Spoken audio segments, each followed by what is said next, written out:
എല്ലാവർക്കും നമസ്കാരം. ഞാൻ സരിതാ മഹേശ്വരൻ. ഇന്ന് ശ്രീമദ് വാൽമീകി രാമായണത്തിൻ്റെ ബാലകാണ്ഡത്തിലെ 43-ാമത്തെ സർഗം നമ്മൾ ആരംഭിക്കുകയാണ്. 42-ാമത്തെ സർഗത്തിൽ പറഞ്ഞു നിർത്തിയത് ബ്രഹ്മദേവൻ ഭഗീരഥന് അനുഗ്രഹങ്ങളൊക്കെ കൊടുത്തു, ഗംഗാനദിയെ ഓർമ്മിപ്പിച്ചു. അതായത് വരത്തിനനുസരിച്ച് ഭൂമിയിലേക്ക് വന്ന് വേണ്ടതൊക്കെ ചെയ്തു കൊടുക്കണം തുടങ്ങിയിട്ടുള്ളതൊക്കെ ഓർമ്മിപ്പിച്ചുകൊണ്ട് ബ്രഹ്മദേവൻ തിരിച്ചുപോയ കഥയാണ് അവിടെ പറഞ്ഞത്. അങ്ങനെ ബ്രഹ്മദേവൻ പോയതിനു ശേഷം ഭഗീരഥൻ എന്താ ചെയ്തത് എന്നുള്ളത് പറഞ്ഞു തുടങ്ങുകയാണ്. നമുക്കാദ്യം 1-ാമത്തെ ശ്ലോകം നോക്കാം.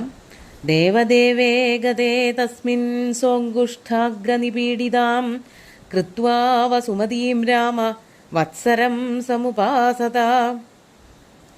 ദേവദേവേ ഗതേ തസ്മിൻ തസ്മിൻ ദേവദേവേ ഗതേ. ആ ദേവദേവൻ, അതായത് ബ്രഹ്മദേവൻ, എല്ലാ ദേവന്മാർക്കും ദേവനായിട്ടുള്ളവൻ, എല്ലാവരെയും സൃഷ്ടിച്ചവൻ, അതുകൊണ്ടൊക്കെയാണ് ദേവദേവൻ എന്നൊക്കെ വിശേഷണം കൊടുത്തത്. അങ്ങനെയുള്ള ഭഗവാൻ ബ്രഹ്മദേവൻ പോയപ്പോൾ സഹ എന്നുള്ളത് കൊണ്ട് ഇവിടെ ഭഗീരഥനെയാണ് ഉദ്ദേശിക്കുന്നത്. ഭഗീരഥൻ അങ്കുഷ്ഠാഗ്രനിപീഡിതാം വസുമതീം കൃത്വ വത്സരം സമുപാസത.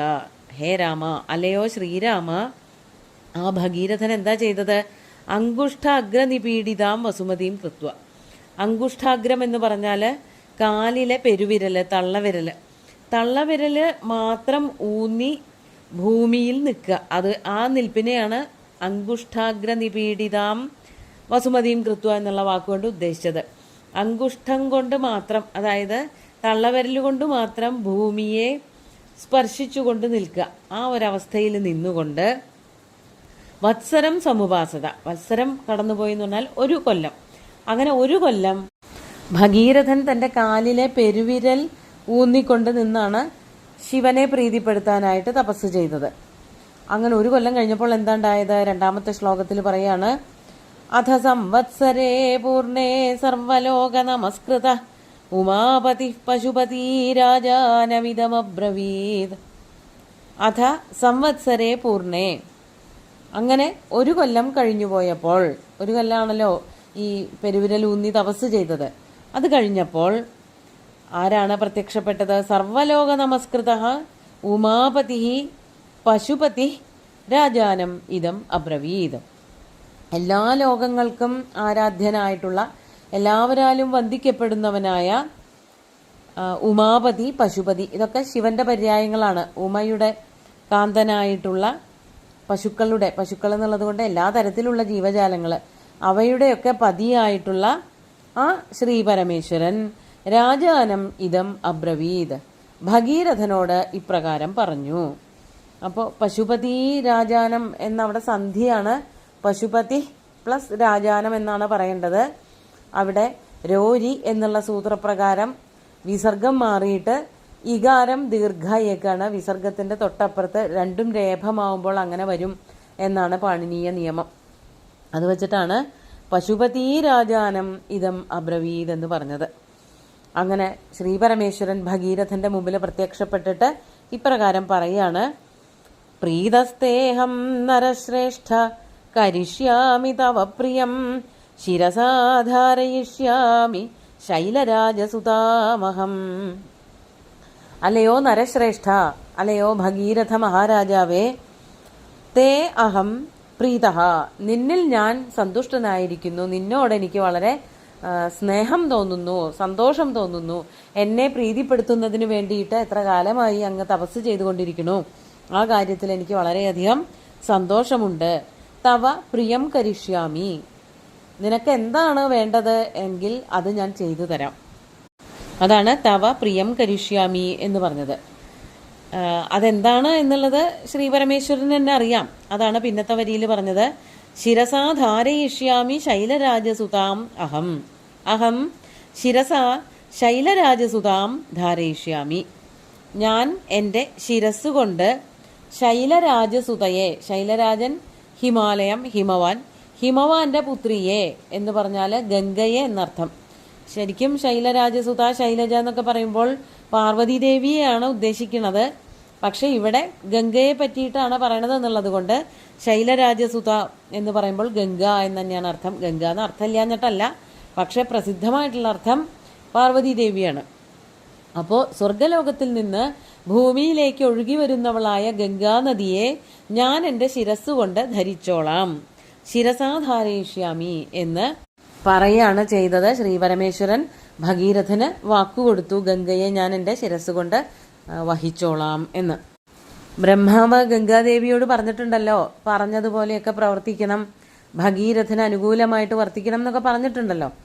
അപ്പം അതുപോലെ ആ പ്രാർത്ഥനകളൊക്കെ കേട്ടിട്ട് ശ്രീപരമേശ്വരനും താൻ തയ്യാറാണ് എന്നുള്ളത് അറിയിച്ചപ്പോൾ ഹൈമവതിയായിട്ടുള്ള ഗംഗാദേവി സ്വർഗലോകത്തു നിന്ന് പുറപ്പെടുകയാണ്. അതാണ് 4ാമത്തെ ശ്ലോകത്തിൽ പറയണത്. തതോ ഹൈമവതി ജ്യേഷ്ഠ സർവലോക നമസ്കൃത തദാ സാദിമഹദ്രൂപം കൃത്വാ വേഗം ച ദുസ്സഹം. അടുത്ത വരിയും കൂടി ശ്ലോകം കൂടി ചൊല്ലാം. ആകാശാദപതദ്രാമ ശിവേ ശിവശിരസ്യുത അചിന്തയച്ച സാ ദേവി ഗംഗാ പരമദുർധര. അതിവിടെ തീരണില്ല, അടുത്ത വരിയിലേക്കൊക്കെ വ്യാപിച്ചു നിൽക്കുകയാണ്. എന്നാൽ അർത്ഥം പറയാം. തതോ ഹൈമവതി ജ്യേഷ്ഠ, ഹിമവാന്റെ മൂത്ത മകളായിട്ടുള്ള ജ്യേഷ്ഠ ഹൈമവതി ഗംഗ, ഗംഗാനദി എന്ത് ചെയ്തു? സർവ്വലോക നമസ്കൃത, ഗംഗാദേവിയെ എല്ലാവർക്കും വളരെയധികം ബഹുമാനാണ്. സർവ്വലോകങ്ങളാലും ആരാധിക്കപ്പെടുന്നവളായിട്ടുള്ള ആ ഗംഗാനദി സ അതിമഹദ് രൂപം കൃത്വ തഥാ, അപ്പോൾ അതിമഹദ് രൂപം, വളരെ ഭീമാകാരമായിട്ടുള്ള രൂപം ധരിച്ചുകൊണ്ട്, ഒതുങ്ങിയ രീതിയിലൊന്നുമല്ല ഗംഗാനദി സ്വർഗത്തിൽ നിന്ന് ഭൂമിയിലേക്ക് ഒഴുകി വന്നത്. തൻ്റെ അഹങ്കാരങ്ങൾ മുഴുവനും കാണിച്ചുകൊണ്ടാണ്. ഭയങ്കര നൊരയും പതയും തരംഗങ്ങളും ഉയർന്നുള്ള പതനങ്ങളും ഒക്കെ കൂടിയായിട്ട് സ്വർഗലോകത്ത് നിന്ന് ഭൂമിയിലേക്ക് ഒഴുകാൻ ആരംഭിച്ചു. അതാണ് മഹദ്രൂപം കൃത്വ വേഗം ച ദുസ്സഹം ആകാശാത് അപതത്. ദുസ്സഹം, സഹിക്കാൻ ബുദ്ധിമുട്ടുള്ള അത്രയ്ക്ക് തീവ്രമായ വേഗതയോട് കൂടിയിട്ട് വളരെ ശക്തമായിട്ട് സ്വർഗലോകത്ത് നിന്ന് ഭൂമിയിലേക്ക് ഒഴുകിച്ചാടി വന്നു. അതാണ് ആകാശാത് അപതത്, ആകാശത്തിൽ നിന്ന് താഴേക്ക് പതിച്ചു. അല്ലയോ ശ്രീരാമ, അതാണ് 5ാമത്തെ ശ്ലോകത്തിൽ പറയണത്. എവിടേക്കാ വന്ന് പതിച്ചത്? ശിവേ ശിവശിരസി, ഏറ്റവും മംഗളരൂപമുള്ളതായ ശിവന്റെ ജടയിലേക്ക്, ഏറ്റവും മംഗളകരമായിട്ടുള്ള ശിവജടയിലേക്ക് ആകാശമാർഗത്തിൽ കൂടെ അതിശക്തമായിട്ട് അഹങ്കാരം കൊണ്ട് കലങ്ങി മറിഞ്ഞും തിരതല്ലിയുമൊക്കെ വന്നിട്ട് ഒരൊറ്റ ചാട്ടം അങ്ങോട്ട് ചാടി. എന്നിട്ട് എവിടെയാ വന്ന് പതിച്ചത്? ശിവന്റെ ഏറ്റവും മംഗളകരമായിട്ടുള്ള ശിരസിൽ, ജടകളോടുകൂടിയതായ ശിരസിൽ വന്ന് വീണു. എന്നിട്ട് ആ ഗംഗാദേവി വിചാരിക്കുകയാണ്, അചിന്തയച്ച സാ ദേവി ഗംഗാ പരമദുർധര. അചിന്തയത് ച, അങ്ങനെ ഒഴുകി വന്ന് വീണിട്ട് അപ്പോൾ തന്നെ ചിന്തിക്കുകയും ചെയ്തു. എന്താ ചിന്തിച്ചത്? പരമദുർധര ഗംഗാ സാ ഗംഗാദേവി അചിന്തയത്, ആർക്കും താങ്ങാനാവാത്ത അത്രയ്ക്ക് പതനവേഗത്തോടുകൂടി ഭൂമിയിലേക്ക് എത്തിയവളായ ആ ഗംഗാദേവി ഇപ്രകാരം ചിന്തിക്കുകയും ചെയ്തു. എന്താ ചിന്തിച്ചത്? അതാണ് 6ാമത്തെ ശ്ലോകത്തിൽ പറയണത്. വിശാമ്യഹം ഹി പാതാളം സ്രോതസാ ഗൃഹ്യ ശങ്കരം തസ്യാവലേപനം ജ്ഞാത്വാ ക്രുദ്ധസ്തു ഭഗവാൻ ഹര. 7 കൂടി ചൊല്ലാം. തിരോഭാവയിതും ബുദ്ധിം ചക്രേ ത്രിനയനസ്തദാ സാ തസ്മിൻ പതിതാ പുണ്യാ പുണ്യേ രുദ്രസ്യ മൂർധനി. ആ ഗംഗാനദി വിചാരിച്ചു, വിശാമ്യഹം ഹി പാതാളം, ഞാൻ പാതാള ലോകത്തിലേക്ക് അങ്ങോട്ട് പോവും. വിശാമി പ്രവിശാമി, ഞാൻ അങ്ങോട്ട് ഒഴുകിച്ചെല്ലും. എങ്ങനെ? മമ സ്രോതസ, എൻ്റെ ഈ ശക്തമായിട്ടുള്ള ഒഴുക്കോട് കൂടിയിട്ട് ഞാനിതാ ഭൂമിയിൽ നിന്ന് അല്ലെങ്കിൽ ശിവന്റെ ജടയിൽ നിന്ന് ഒഴുകി പാതാള ലോകത്തിലേക്ക് പോവും. ഒപ്പം എന്തു ചെയ്യും? ശങ്കരം ഗൃഹ്യ, ശങ്കരനെ കൂടെ കൂട്ടിക്കൊണ്ടു പോവും. അതായത് ഇപ്പം എൻ്റെ ഈ ഒഴുക്ക് താങ്ങാനായിട്ട് അവിടെ നിൽക്കണത് ശ്രീ മഹാദേവനാണല്ലോ. ഞാനങ്ങോട്ട് ഒഴുകി ചെല്ലുമ്പോൾ മഹാദേവന്റെ അഹങ്കാരമൊക്കെ അതോടുകൂടി തീരും. മഹാദേവനെയും കൊണ്ട് ഞാൻ പാതാള ലോകത്തിലേക്ക് പോകേണ്ടി വരും എന്നാണ് തോന്നണത് എന്ന് ഗംഗ സ്വയം അഹങ്കാരത്തോടു കൂടി ചിന്തിക്കുകയാണ്. അപ്പോ ശ്രീപരമേശ്വരൻ എന്താണ് ചെയ്തത്? തസ്യ അവലേപനം ജ്ഞാത്വ, തസ്യാവലേപനം, തസ്യാഹ എന്ന് പറയണം, അതായത് ഗംഗയുടെ എന്നർത്ഥം. ആ ഗംഗാനദിയുടെ അഹങ്കാരം, അവലേപനം, ദുർമതം, ഞാൻ ആരോ ആണെന്നൊക്കെയുള്ള ഭാവം, അത് ജ്ഞാത്വ മനസ്സിലാക്കിയിട്ട് ക്രുദ്ധസ്തു ഭഗവാൻ ഹരഹ, ക്രുദ്ധനായി തീർന്ന ഭഗവാൻ ഹരൻ എന്ത് ചെയ്തു? തിരോഭാവയിതും ബുദ്ധിം ചക്രേ തഥാ ത്രിനയന. അപ്പോൾ അങ്ങനെ ഈ ഗംഗാനദിയുടെ അഹങ്കാരമൊക്കെ മനസ്സിലാക്കിയവനായ ശ്രീപരമേശ്വരൻ എന്തു ചെയ്തു? ഈ ഒഴുകി വരുന്നവളായ ഗംഗാദേവിയെ ഒളിപ്പിക്കാൻ, തിരോഭാവയിതും തൻ്റെ ജടയിൽ ഒളിപ്പിച്ചു വയ്ക്കാനായിട്ട് അങ്ങനെ ഒരു പദ്ധതി ഇട്ടു. അതാണ് ബുദ്ധിം ചക്രയെ അങ്ങനെ തീരുമാനിച്ചു. അപ്പോൾ സാ തസ്മിൻ പതിതാ പുണ്യേ രുദ്രസ്യ മൂർധനി.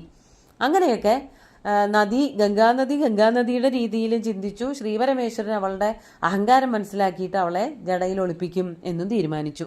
അങ്ങനെ അതൊന്നും അറിയാതെ ഗംഗാദേവി ഭൂമിയിലേക്ക്, അതായത് ശ്രീപരമേശ്വരൻ്റെ ശിരസിലേക്ക് ഒഴുകി വരികയും ചെയ്തു. സാ തസ്മിൻ രുദ്രസ്യ തസ്മിൻ മൂർധനി.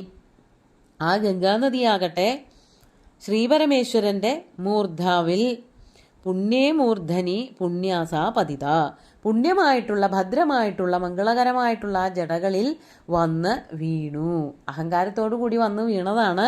അതോടുകൂടി ഗംഗാ നദിയെ കാണാനില്ലാതെയായി. ഭഗവാൻ അവളെ ആ ജടയുടെ ഉള്ളിൽ ഒളിപ്പിച്ചു. അത്രയ്ക്ക് തീവ്രമായ അഹങ്കാരത്തോടു കൂടിയിട്ട് പതയൊക്കെ ആയിട്ട് ഒഴുകി പൊങ്ങി ഉയർന്നൊക്കെയാണ് വന്നത്. പക്ഷേ ശിവജടയിൽ ആ ഗംഗാനദി 2 തുള്ളി വെള്ളം എന്നുള്ള കണക്ക് ഒതുങ്ങിപ്പോയി എന്നർത്ഥം. അഹങ്കാരമൊക്കെ തീർന്നു ഗംഗയുടെ.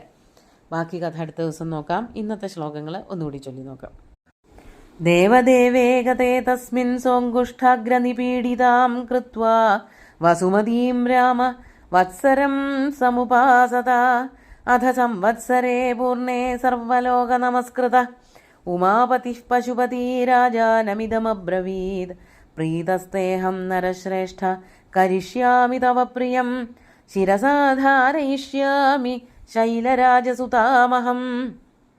തതോ ഹൈമവതീ ജ്യേഷ്ഠാ സർവലോക നമസ്കൃത. തദാ സാതിമഹദ്രൂപം കൃത്വാ വേഗം ച ദുസ്സഹം. ആകാശാദപതദ്രാമ ശിവേ ശിവശിരസ്യുത.